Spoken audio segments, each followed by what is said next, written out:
Welcome to the Business of Apparel podcast.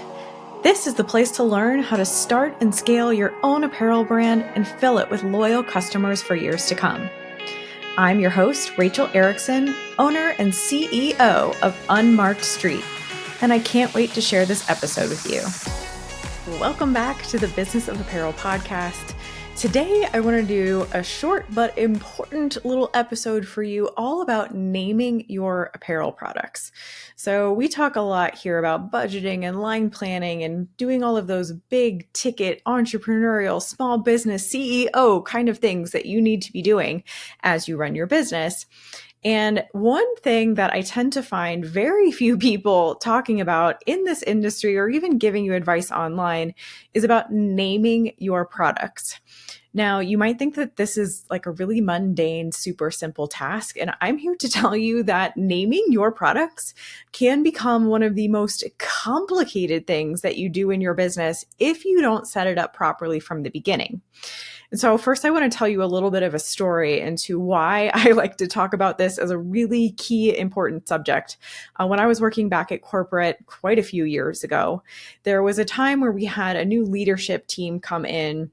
And as they were looking at our entire product line, they started to question the validity of the naming structure that we had started putting around our products. Like, what do these names mean and who came up with them? And what does this mean to the customer? And does the customer even know what this is? And we had put different kind of racing monikers at the beginning of like our cycling bib shorts and jerseys. And it was something that meant something to the person who came up with that naming strategy.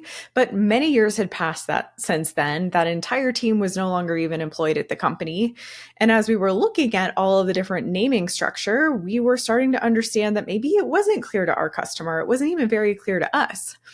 So we went back to the drawing board and we did like weeks of just brainstorming on new naming structures that we could have for our apparel line. Everywhere from like really unique, made up, like trademarkable words that we could put out into the world on our products, all the way down to something super, super simple that was just very clear, like, these are our bib shorts. Simple as that. That's the product name. And while we went through this exercise, I very soon started to understand how complicated it was going to become, especially because we were working at a pretty large company. And you start to realize over time that this isn't a decision that gets to just be made by me and my product team. This is something that needs to involve our brand ambassadors, our brand team, our marketing team, the executive level team, any surrounding teams. Like we had shoes and helmets and bikes also going on. What are their naming structures and how do we align to those properly? We ended up taking this project that we thought was going to take us a few weeks to brainstorm, and it ended up taking us a couple of years to actually get to something that we were all very happy with. And we went back and forth multiple times. We had different times where we would change the entire line plan. That was completely done in PLM, on our visual line plan, in our shot lists, in our marketing copy. It was updated everywhere. It was updated in our purchasing software system. It was updated everywhere, you name it, on our website. We would update all the names and then someone would come in and say, that wasn't improved by all the right people, so you actually have to go back. And then we would end up having to do all of that work again to revert back to old names while we continued the conversation. Can you imagine, just imagine for a moment, how much work that is for a small team to be going back and forth on updating all of those different locations, all of those different names in so many different places, to keep going back and forth again and again and again. It became such a huge, cumbersome project for us that now I like to come out and speak a lot about naming and making sure that you understand what it is that you need to be doing as a startup brand or as an emerging apparel brand to figure out how to make sure that it's set up properly from the beginning. So first of all, we want to make sure that you don't pigeonhole yourself into a naming structure that doesn't allow you to expand. What do I mean by that? I mean, if you're going to come out and say, okay, I'm starting a new apparel brand, I'm going to have a t-shirt, a legging, and a dress, and I'm going to name it Rachel's t-shirt, Rachel's legging, Rachel's dress. And a year from now, I have a new t-shirt and a new dress that I want to come out with. Well, I've already named something my t-shirt and my dress, so what am I naming this new thing? If I had figured out from the beginning that I need to add some sort of descriptor or some sort of adjective or some sort of additional name in that product name, I would have had room to expand. So for example, instead of saying Rachel's t-shirt, Rachel's legging, Rachel's dress, let's say I had first come out with Rachel's v-neck t-shirt, Rachel's yoga legging, and Rachel's maxi dress. Now, all of a sudden, I have room to fill in whatever I want in the product line that doesn't already fill the buckets that I've already done, right? So now I can have a tech t-shirt, a crew neck t-shirt, a long sleeve t-shirt, you name it. I can name all of these other different kinds of products just by adding that one adjective or that one extra descriptor to make sure that my customer knows exactly what it is that they're buying. Are you sick of being stuck on the sidelines of the apparel industry and you just want to be put in the game? Then join our 100% free workshop, Secrets Behind Billion-Dollar Apparel Brands, and learn the strategies, tactics, and secrets used by the most successful companies in the world. We'll cover everything from setting your brand standards to big brand line planning and executive level processes. In this workshop, you're going to learn how to name your target customer, rationalize your line, calculate product margins, roll up your revenue, and see potential profits while figuring out how to build a unique calendar for your brand. You're going to learn that and so much more. Are you ready to take your apparel business to the next level? Sign up today and use code PODCAST for a 10% discount on the full Business of Apparel online course or any of our mini courses after the workshop. Visit www.thebusinessofapparel.com/secrets to register. Don't miss out. Same with the dress, right? Like maybe I started with a maxi length dress.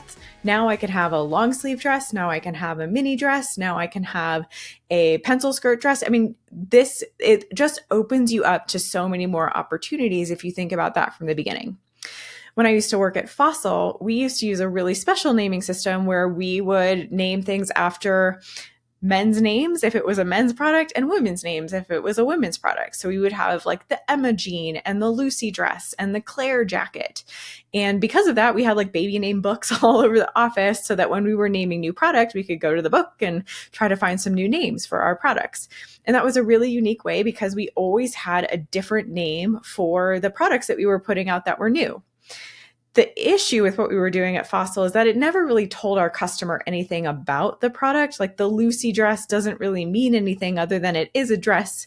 And yes, it's different from all the other dresses that we have, but you still have to go in, read all of the information, look through all of the pictures. Whereas if we had said like our sleeveless knee length dress, that might be a lot easier for them to understand right off the bat just by looking at the name itself. And so that's a decision that you have to make as the owner of your brand, as the CEO of your company. What kind of naming structure do I want for my customers? Do I want to use something fun? Do I want to make up words? Do I want to be able to trademark certain things so that they're mine only? If you want to do that, then that sends you down a very creative path, but it's definitely something that you're going to have to figure out how to keep up over time. You can do something like Fossil did, and you can use, let's say, names, or you can use words from nature. We were working with a brand before who had like the mountain pant and the river shirt. And so if you want to do that, you can absolutely do that too. Again, those things don't always give the customer a clear picture, though, of what the actual product is. That's the other option that you can do. You can start to add descriptors and just let them know exactly what it is. And there's no real limit, right? Like you can add as many descriptors as you want. It could have been the Lucy sleeveless knee length dress. So everyone knows that it's still the Lucy dress. We still gave it a name, but now we're also adding some descriptors. And so that becomes the full product name. Usually the only restrictions that you'll fall into is, for example, if you have like a limit for the SKU sticker that you need to be able to put on your hang tags or on your poly bag when you're shipping items. Maybe there's a character limit, and so you can only go so far. I've been at plenty of companies where we had pretty long names. And so when we were filling out all the information for our stickers and our barcodes and our UPCs and all of that good stuff, we had to start abbreviating things or squeezing things down a little bit, or figuring out what word we could remove from the actual sticker that still meant it was that product. So there's just some things that you would need to consider and work out there. And that's going to depend on whether or not you have restrictions on the way that you print a sticker or the way that you need to label your hang tag or anything like that. So I just wanted to throw this out there today because, again, this is a topic that not a lot of people cover. It's not something that people discuss very much because it seems like a very flippant issue, right? Like, no big deal. I'm just going to go name my products. But you don't want to set yourself up for failure too soon into the future because you didn't think about all of this information now. It can also be a really fun and creative way to bring the feeling or the purpose of your garment to life in your customer's eyes. Again, if you're in the performance apparel space, this is a great time to use words like aerodynamic and speed and race. Those are things that evoke a feeling and some sort of performance benefit to the people who will be buying those pieces. So these are all really good ways for you to get that product out into the world. It helps you market the apparel so much better. It helps you put a feeling and some sort of emotion behind that apparel so that it's easier to sell to your customer base as well. If you have any questions on naming your product and you'd like to send them my way, please send comments below in YouTube if you're watching here on YouTube. If you liked this episode, it was short and sweet today, but I wanted to get this information out to you and share as much as I possibly could. Please leave us a review. We love to hear from our community. Thanks so much for being here with us this week, and I'll see you next week. Thank you so much for listening to the Business of Apparel podcast. I would so appreciate hearing your thoughts on the show. And if you know someone who could benefit from it, please share it with them. My biggest desire is to help other apparel professionals understand the nuances of our industry so we can all work toward making better product for a better world. If you would like to connect further, I'd love to invite you to send me a message through my website, thebusinessofapparel.com, where I do weekly trainings through my YouTube video channel, a weekly newsletter, blog articles, and so many more resources to help you start and scale a profitable apparel brand. This podcast is produced by Box 7 Media, who I cannot speak highly enough of. If you're looking to start your own podcast, you can reach out to Jeremy at Box 7 Media on LinkedIn anytime.